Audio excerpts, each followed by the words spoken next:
Hi everybody, Dan Illman, Matt Bernier. The DRFBets race of the day for Saturday, December the 8th is the Grade 1 Los Alamitos Cash Call Futurity. We're going a mile and a 16th. It's carded as race number 5 at Los Al. Make sure to get down with your new DRFBets account. Sign up at bets.drf.com. Receive a 300% deposit match. Kentucky Derby qualifying points on the line. Never too early to get those qualifying points for the Derby, even though it is December the 8th. But you can access free formulator past performances for the Los Al Futurity on the Race of the Day event page at drf.com. Download them, handicap along with us. We'll take the field in post position order, beginning with one of many Bob Baffert trained 2-year-olds that have been so impressive this summer and fall. That's the number 1 Improbable.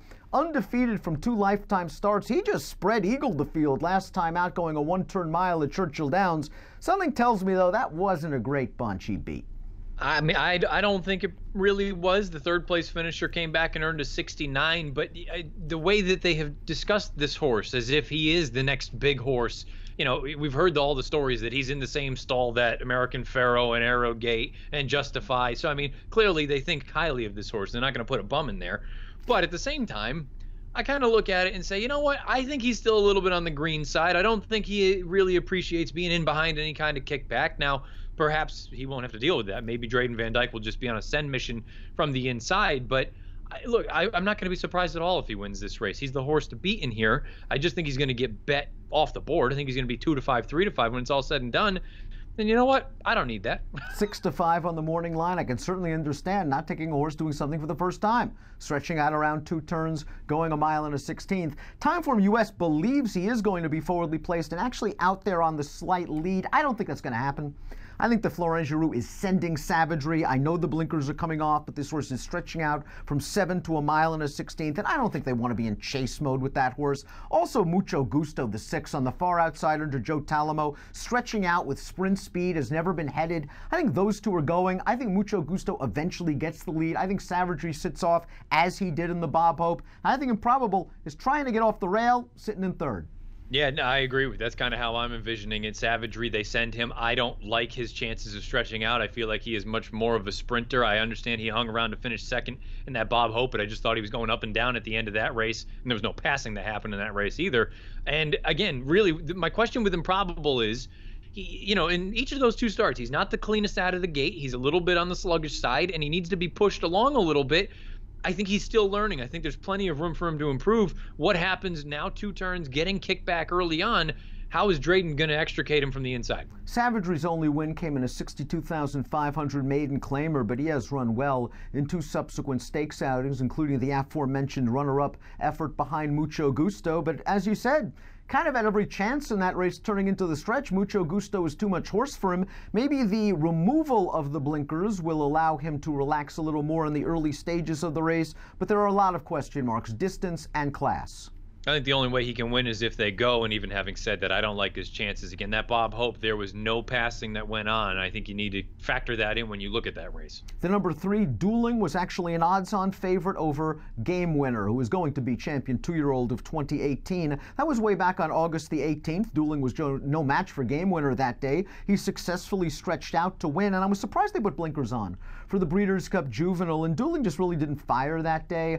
I expect him to run better here. I think he's hoping that they stack up early and go fast. He's a half to a couple of stakes-winning sprinters, including the Grade 2 winner No More, so there's some pedigree here. I just think he needs a little bit of help up front.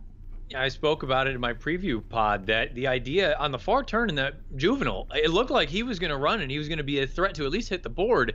And then he was incredibly late with his lead change. He was just very flat down the lane, which is basically the opposite of what we saw in that maiden score 2 back. And you brought up the blinkers. I couldn't help but wonder if you get another dull effort from him here. I still think he's going to be a nice 3-year-old. But I would imagine if you get another dull effort, you got to take the blinkers off and go back to what was working before. Who knows? Maybe he'll run better this time around. I would still just want a pretty solid price on him before I took anything too short. The only multiple stakes winner in the field's the number 4, King of Speed.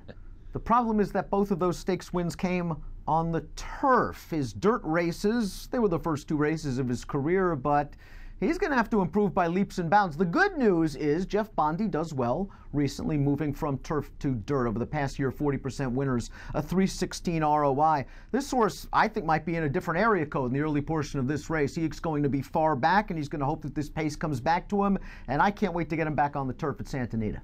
He's probably going to end up being a nice 3-year-old on grass, but I just look at it and say, draw a line through that Zuma Beach. I recognize he won that Del Mar Juvenile Turf 3-back. He didn't have a fast race on his page. He's going up against some legitimately good dirt horses. I don't like him.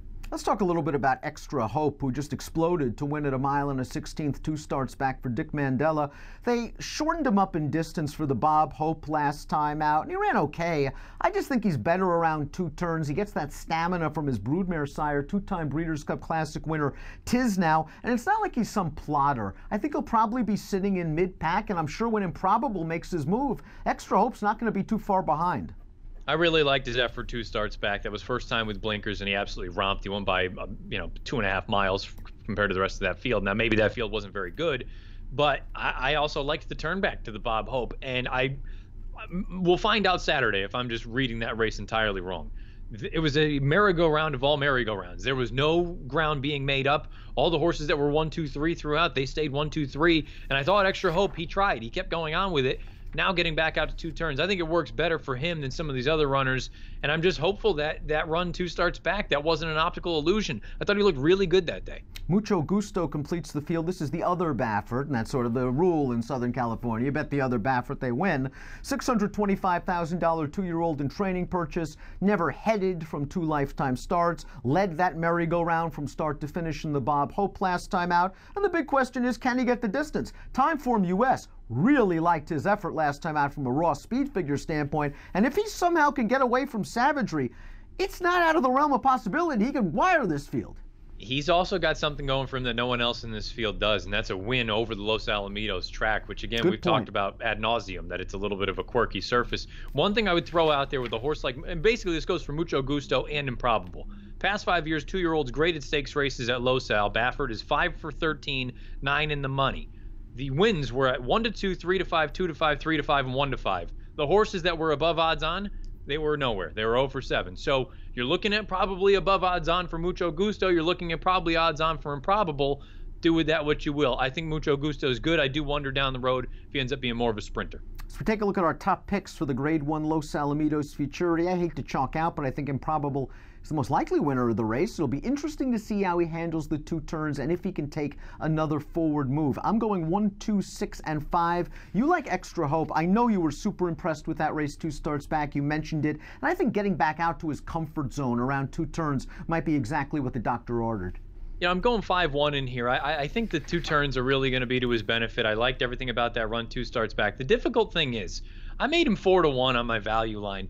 And in theory, if I get 4-1 or better, I'll bet him. But with the way Baffert's going right now, I don't really have much interest in betting this race. I want to see if Improbable is everything that he's been made out to be. I hate to say it, even if I got, look, I just can't imagine myself betting this race. I'm going to go 5-1 and see what happens. Fun Grade 1 at Los Alamitos. There are actually 2 of them at Los Alamitos on Saturday. But your DRFBets race of the day is the Los Alamitos Futurity. Bet it with a DRFBets account. You sign up at bets.drf.com. You receive a 300% deposit match. Approximate post time for the Los Al Futurity, 2:28 Pacific. Good luck.